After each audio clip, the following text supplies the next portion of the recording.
If there's a genesis of modern-day church shootings, this is it, as seen in this reenactment from the film Faith Under Fire. June 22, 1980, a gunman slips into the First Baptist Church in Daingerfield, Texas, and opens fire. He shouted, "This is war." 15 are shot, 5 are killed.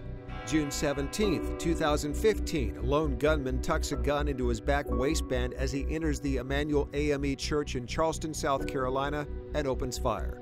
12 are shot, 9 are killed. November 5th, 2017. Somebody ran in there and started shooting everybody. The gunman enters the First Baptist Church of Sutherland Springs, Texas, and opens fire. 26 are killed, 20 are wounded.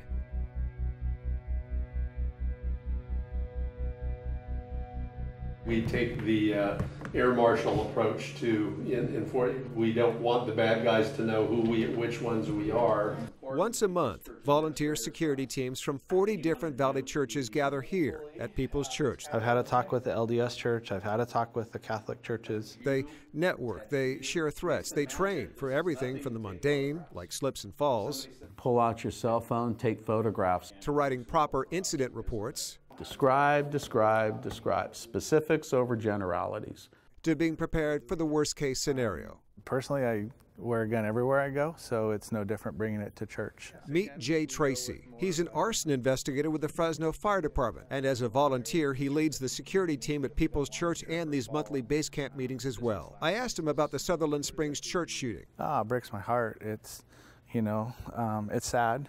Yeah. It's frustrating. Frustrating because churches are a beacon of hope and salvation, even for those who might be deeply hurt or troubled or a potential threat. Well, it is a fine line. Sometimes they just want prayer. So normally I have people stationed, main entrance here. Across town at Cross City Church, they've beefed up security as well. I try to prepare for the worst case scenario. 5 years ago, they only had 7 volunteers on their security staff, but now... I am now at 56 people. Are some armed? Yes.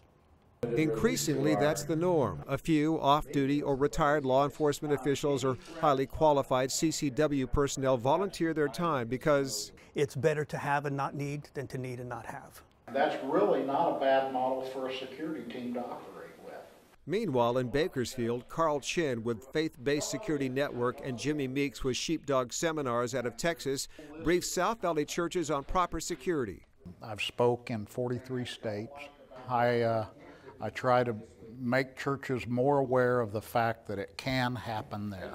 They educate. Last year, 2017, we had 117 violent deaths on church and faith-based property. They train. People don't rise to the occasion, they sink to the level of their training. And they dispel a common fallacy. We're in the house of God. He'll protect us. That's just not true. Is there such a thing as worry-free worship? You're not going to prevent every crime. But they can reduce the risk. We wanted someone to come in here and show us where we were vulnerable, and that he did. November 5th, 2017, Fresno, California. A gunman shoots and kills his estranged wife and her boyfriend outside of Alphonsus Catholic Church before killing himself. 3 are shot, 3 are dead. When I heard about this, it was really sad. People don't respect the church anymore. This is our children's center. Protecting their children, their families, and their faith. That's the mission for a growing network of local volunteers.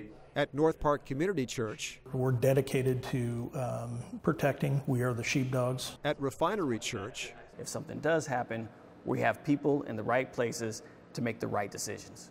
And at River Park Bible Church. We have a real good mix of people with good skills, and we're all learning from each other.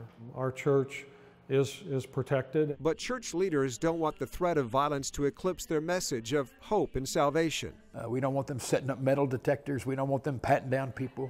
We want the churches to welcome people. You've got good news. It's called the gospel.